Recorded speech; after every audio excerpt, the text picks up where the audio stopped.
Hey, welcome back to Let's Play Out of the Park Baseball 22. I think this is episode 6.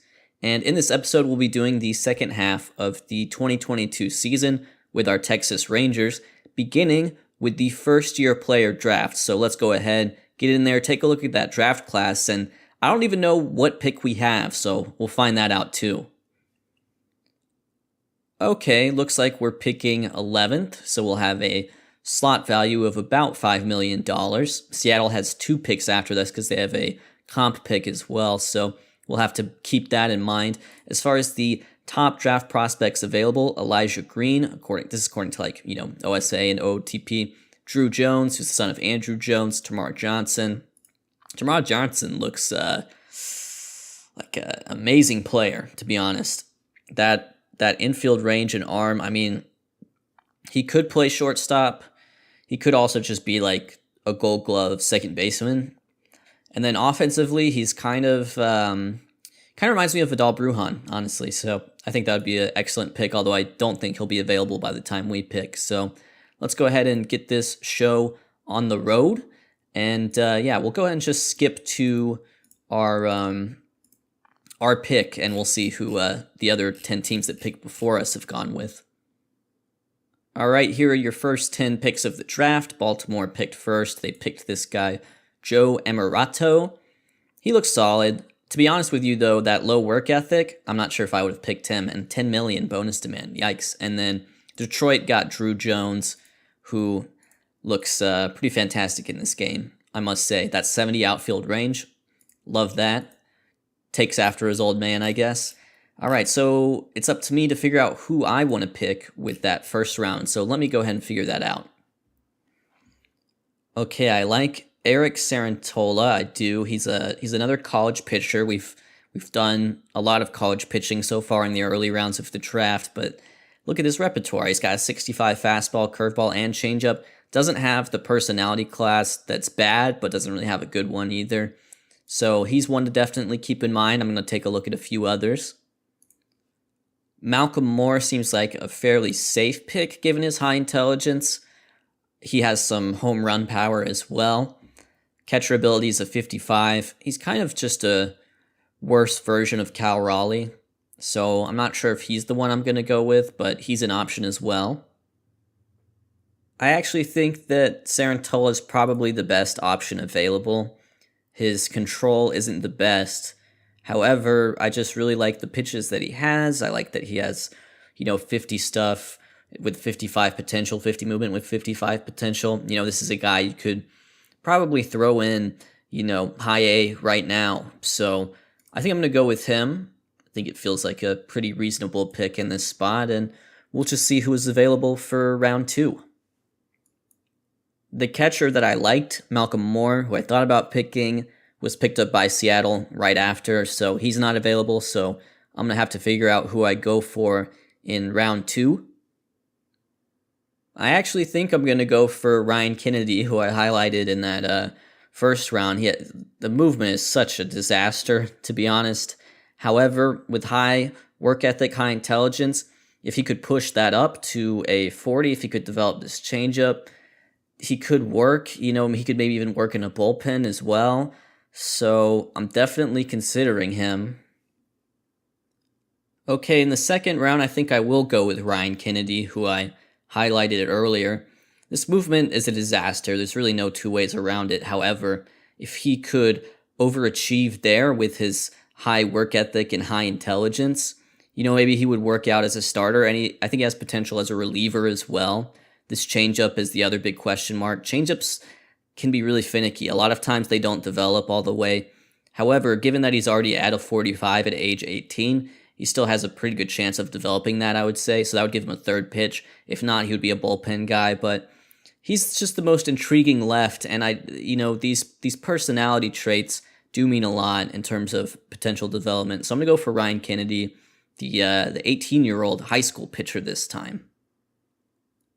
Third round here, and I think Nicolas Perez is the best player available. You look at his batting stats, and you're like, okay, this isn't a great hitter. However, he does have really good potential in terms of his defense, and he has 70 speed and 60 stealing, so I think I'm going to go for him for right now. I also like that he's already, like, according to our scout, a 1-star player at the age of 17. So let's go ahead and go for Nicolas Perez in the 3rd round.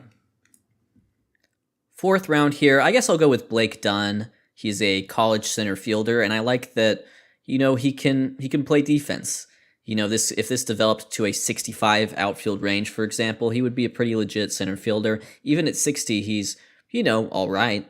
So that's good. And then offensively, he's not great, but OSA has more confidence in his offense than my scout. So even though OSA is generally less accurate, what it does provide at times is a second opinion. Even if it's a less accurate second opinion, you can always take that into account. 65 speed guy. But yeah, I think definitely the highlight here is the high work ethic, high intelligence. I like to get guys like that when I can. So we're going to go for Blake Dunn. 5th round here, I'm going for Lucas Kelly.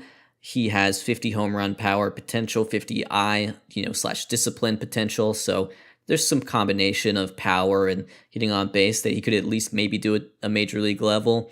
And then, he's a third baseman that can actually play third base, which is nice. He comes out of the draft at 18 already with 50 infield range, 60 arm, and he has high work ethic, high intelligence. So we're going to go for him. And that's going to wrap up the draft on screen. I'm going to do probably like 10 or 15 more rounds off screen. So we're just going to fast forward to negotiating those signing bonuses, which is going to be pretty simple. I'm just going to meet their demands. Okay, so I've just finished up my draft, and I did the first 20 rounds, and then I let the CPU took over. Okay, so I just finished up my draft, and then the CPU took over. I did 20 rounds. Actually, I think I did 21 rounds. So yeah, these guys are all gonna sign, and then we're gonna add probably Serentola, Kennedy, and Perez to our prospect list. So we'll control their promotions and demotions. These other two, they just don't have like the craziest upside to me. So I think they can be solid players for our system, and maybe they'll, develop into prospects later on. But as for now, they probably won't get added to the prospect list. But these 3, Perez, Kennedy, and Serentola, I guess I'll probably have to learn how to actually say his name if he becomes a pretty legit prospect for us. We're going to add those guys to our prospect list once they sign. We are here at the All-Star break with a record of 38-52. This is probably about what our record was last year, so I'm kind of disappointed by the lack of progression. Anyways, we're going to check out these rosters, see who made it, and Christian Vasquez is in fact going to represent us at the All-Star game. We'll just have to check in and see if he is the lone. Nope, Hyunjong Yang also made it, so he is a first-time All-Star. So we have 2 All-Stars. Last year, we only had 1. It was Rafael Montero, so that's good. It looks like Shane Bieber will be starting for the American League. And I see that Tim Anderson is having a crazy season at the plate. He's hitting .369, so good for him. Who else is doing well? Alex Kirilloff, who I interviewed at spring training in 2020.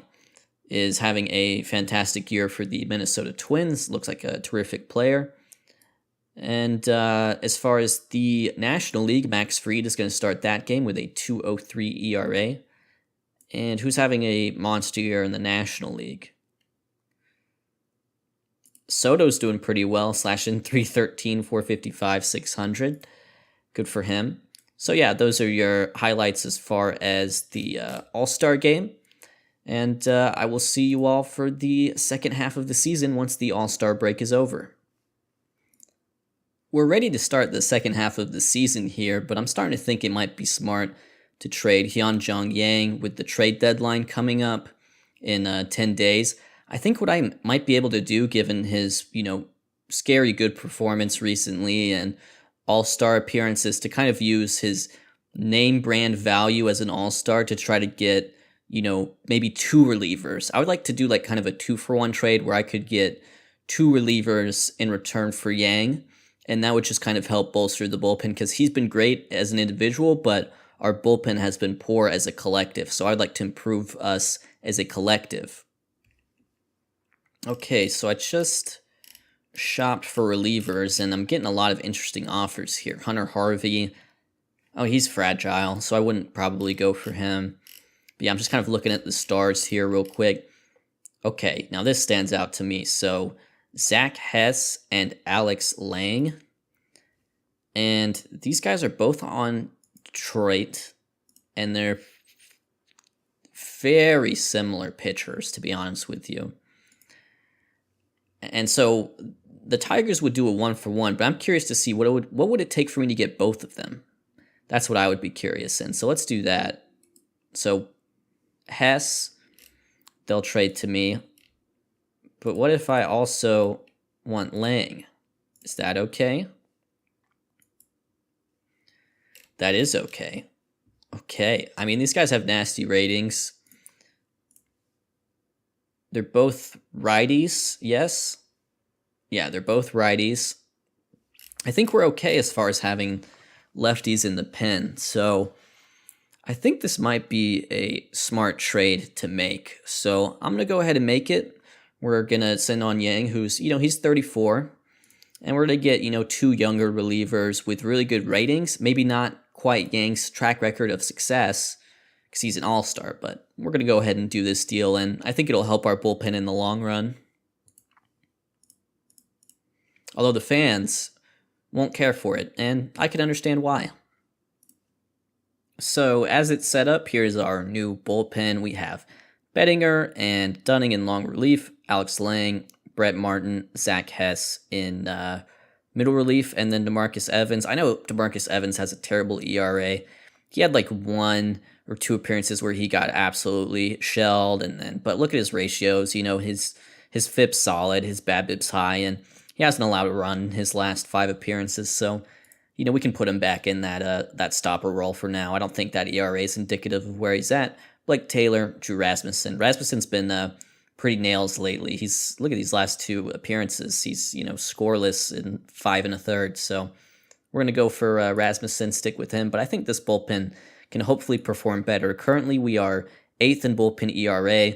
I would like to see us end up better than that by the season's conclusion.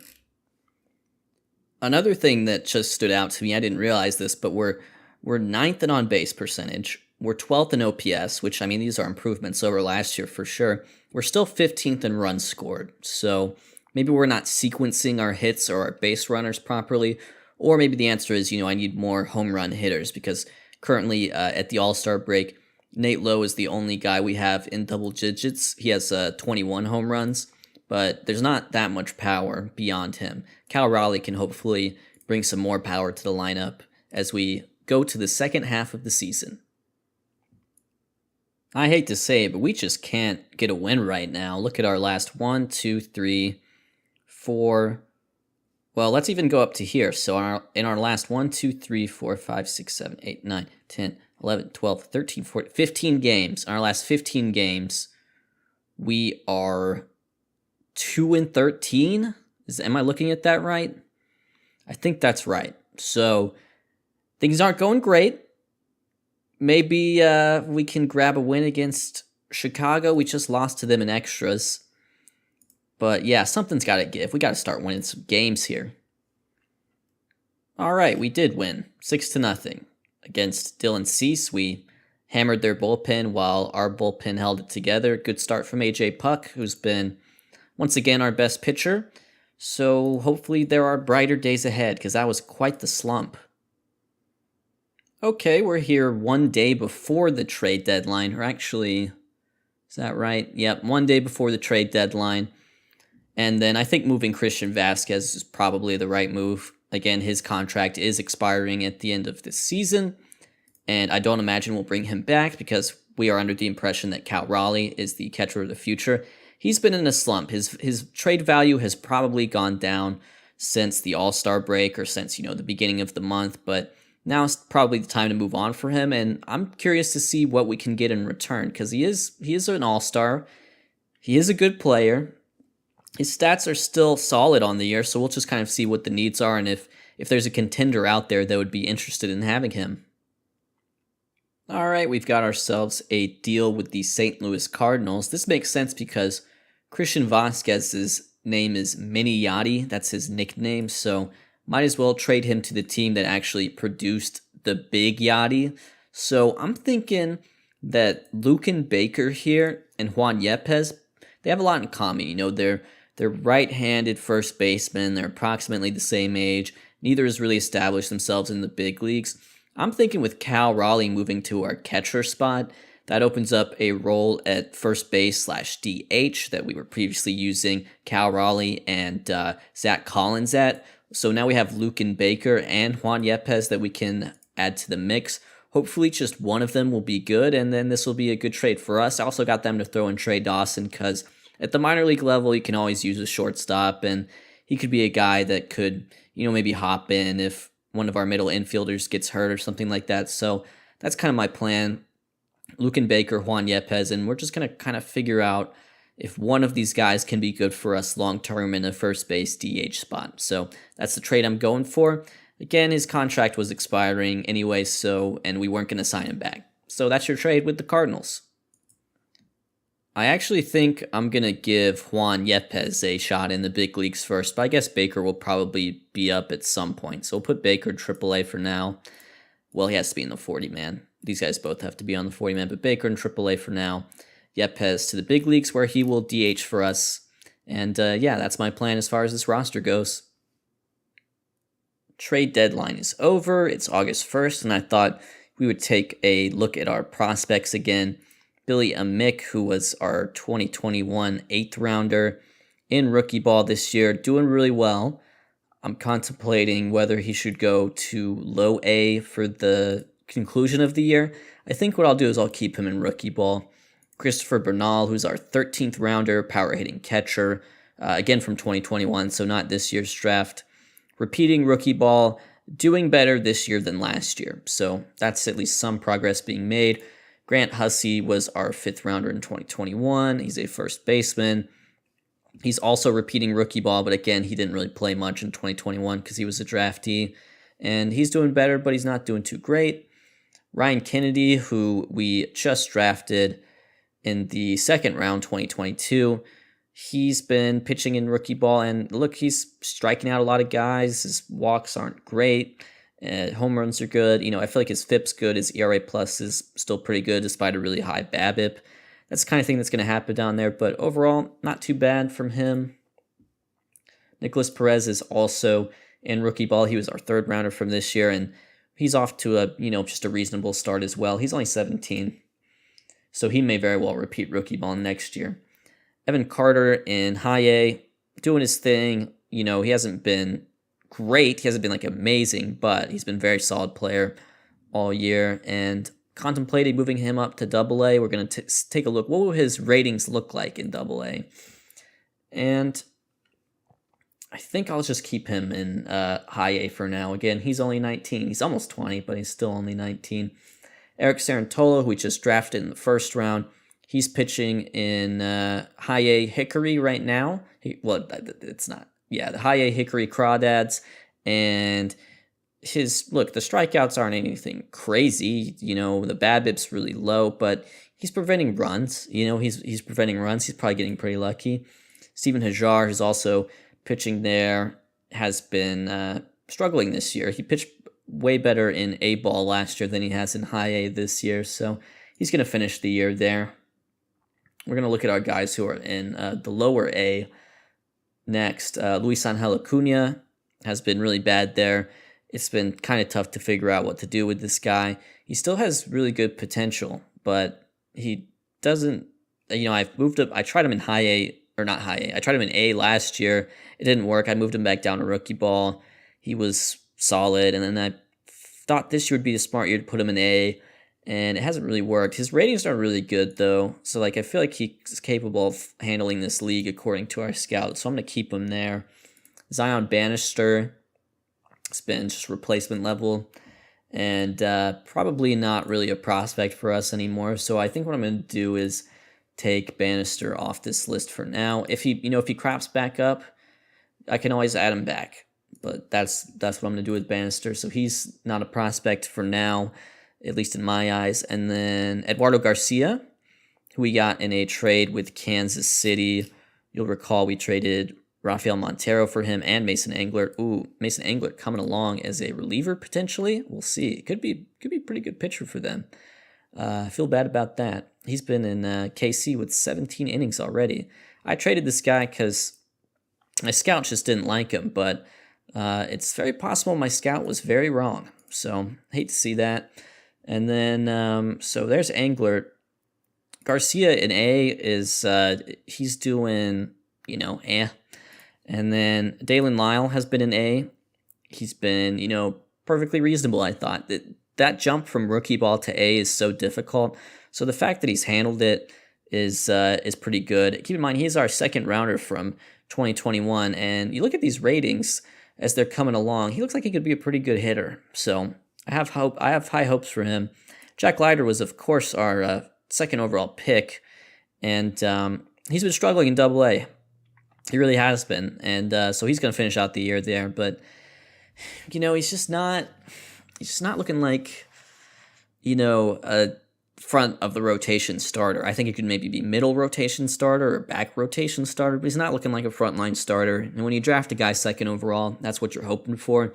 Maybe that injury he suffered where he basically missed his first pro season is what set him on this path, but it's unfortunate for sure.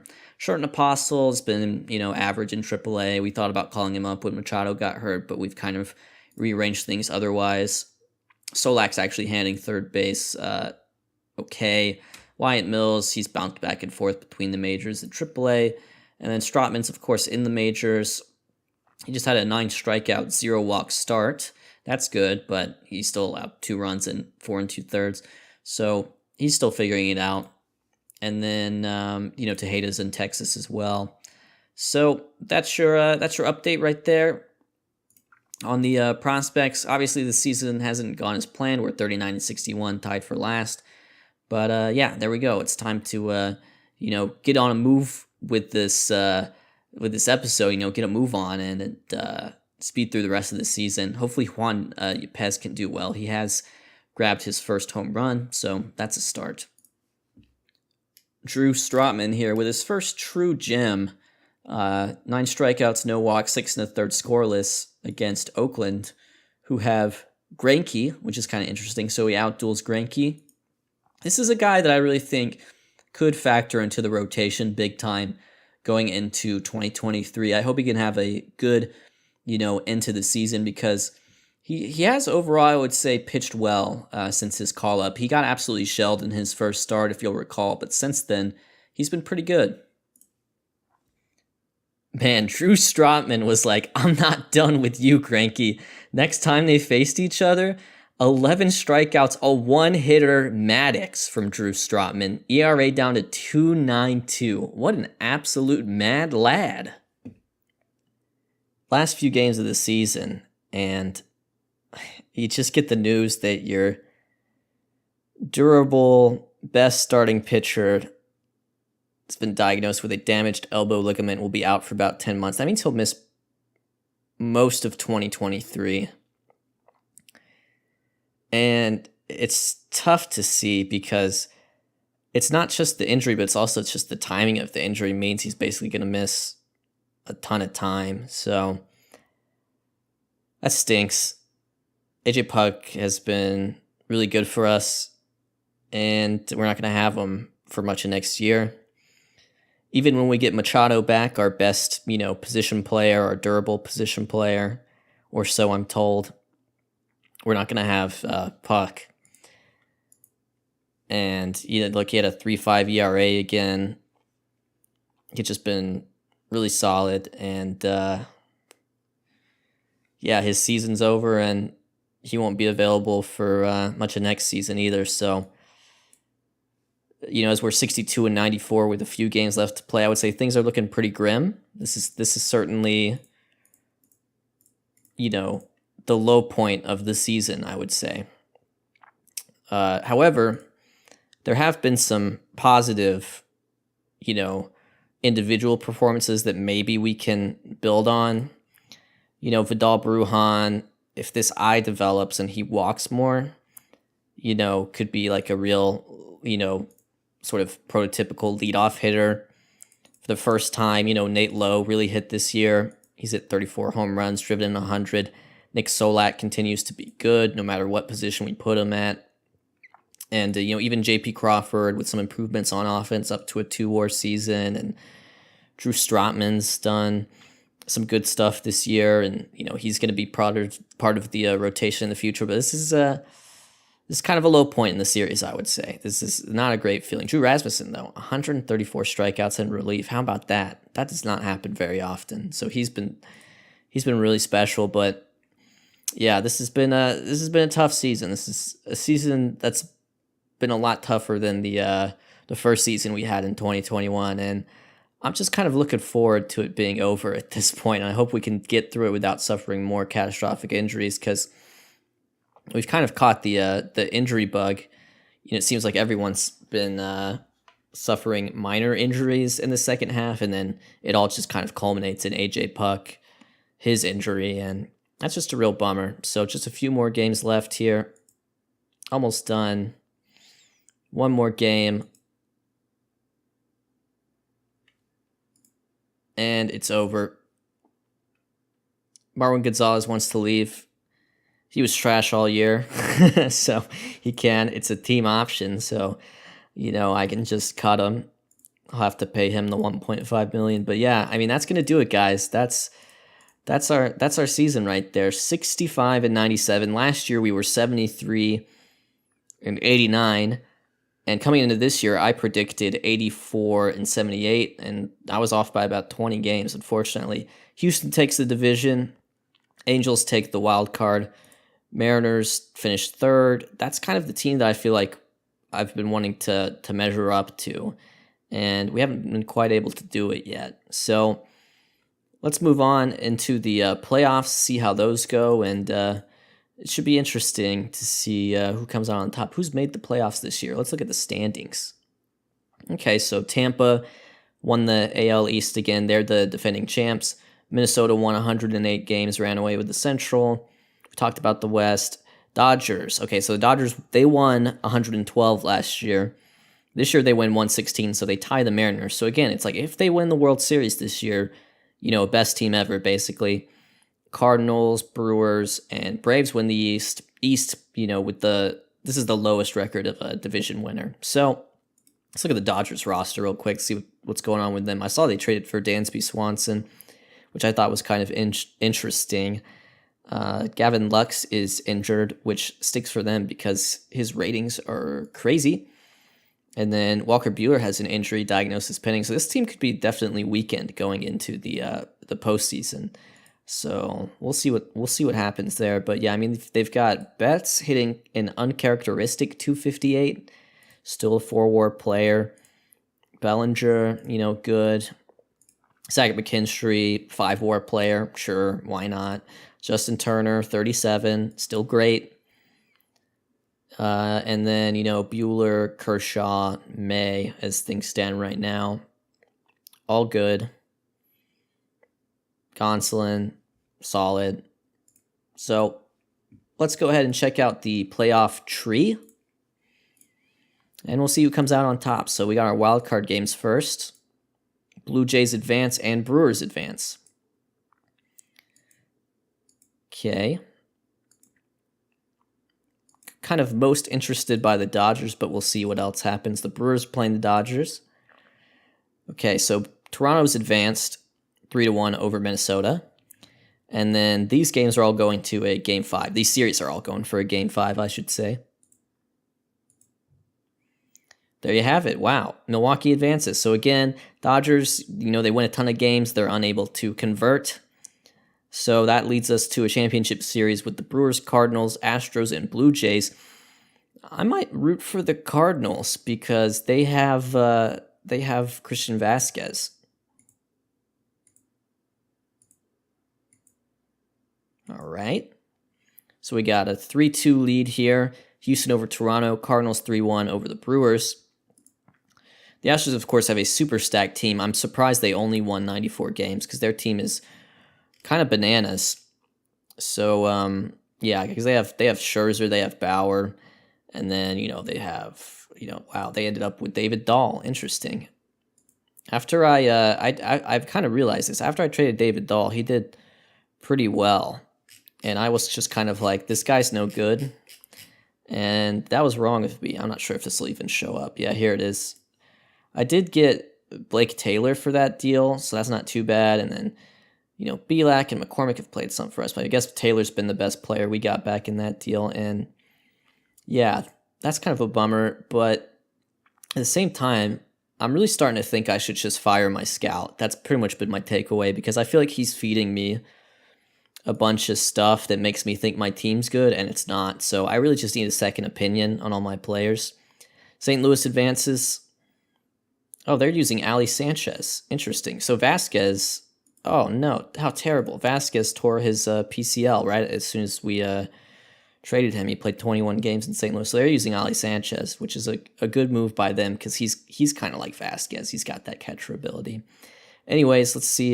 Houston advances. So it's Houston versus St. Louis. Interesting. That's an interesting matchup for many reasons, but let's see who comes out on top. St. Louis grabs the first 2 games. They grab game 3. Can they get the sweep? Nope. Houston wins. And there you go. St. Louis Cardinals, they win in 5. Christian Vasquez gets a ring. He already has one, right? Because wasn't he on the... Was he not on the 18 Red Sox? He was on the 18, yeah. I'm stupid. Anyways, he's already has one. And there's your champion Cardinals. They won 104 games. They get to October. They make it happen. This was a good pitching team, I would have to say. Like, they have, like, this Seth Elledge guy, I've looked at him. He's got crazy ratings. And they also have Jack Flaherty, which is pretty great. And then, yeah, there you go. Harrison Bader had a great year for them. I know that. 4-WAR player. Chris Bryant, who they signed, has another ring. He's replaced Arenado, and, Goldschmidt still chugging along. Dylan Carlson's a star. So congratulations to the St. Louis Cardinals on their, I don't know how many World Series they've won now. Is that number 14 or something like that? I don't know. I know they have the second most, number 12 maybe.